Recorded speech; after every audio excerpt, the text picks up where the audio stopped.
was in 2000 and the year 2020 during the lockdown period, during the COVID-19, I was just having some stomach ache and was just worried about it. I thought it was like appendicitis, so I had to go for a scan. And before then, they sent me for a workup test, which I had to do all the basic tests just to get me ready, just in case if it is a hepatitis, if it is a appendicitis. So when the basic test results came out, my blood group, genotype, HIV, hepatitis A, B, C, D, E, and E, and it's only the B that came out positive. And I was really worried. Even though, yes, at the end of the day, there was no appendix, I was just shocked at the hepatitis result. So from then, that was when I got to know I had to go for a confirmatory test.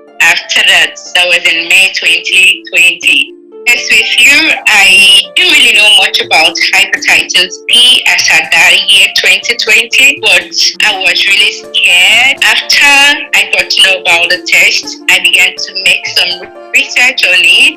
I needed to talk to someone about it, and should I say, fortunately, the person I tried to confide in, the person's reaction was what really got me more worried than the heavy. So I think who we talk to is very, very important. Whenever you get to know about your health status or you have any health challenge, it's always very good to be careful about who you talk to about it. I tested positive to it, and I did a confirmatory test. I had to do some other tests to know the state of my system, my liver, the kidney, every other thing. So that's very, very important to know if there is any damage that has been done and know how to manage it. That's the first step.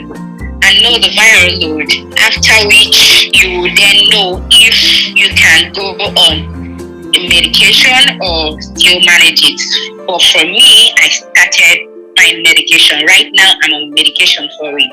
Somehow difficult to get the medication because it's not very common. It's not a medication you can get in the regular stores of pharmaceutical stores we have around here. So most times I have to place order for it. And the financial cost of taking those drugs is another challenge I have, because somehow they're quite expensive to be getting the drugs on monthly basis. When you don't really have much you're doing, is a challenge too. It's very, very good you know about your hepatitis B status. Just like me now, I now know what hepatitis B is. I wish I knew then, or what I know now about hepatitis, at least I would have really ensured that any child born in my family or born around me, I'll make sure they get vaccinated at birth, and to save you from fears and worries of having this hepatitis. And I encourage them to complete their vaccines, which is what I'm doing now. Each time I come across people who really have interest in knowing more about it, I educate them. I let them know that it's very, very important you know your status, because when you know your status, you will know how to manage it. Before, I used to take alcohol. With it, you can just live a very normal life and still be happy.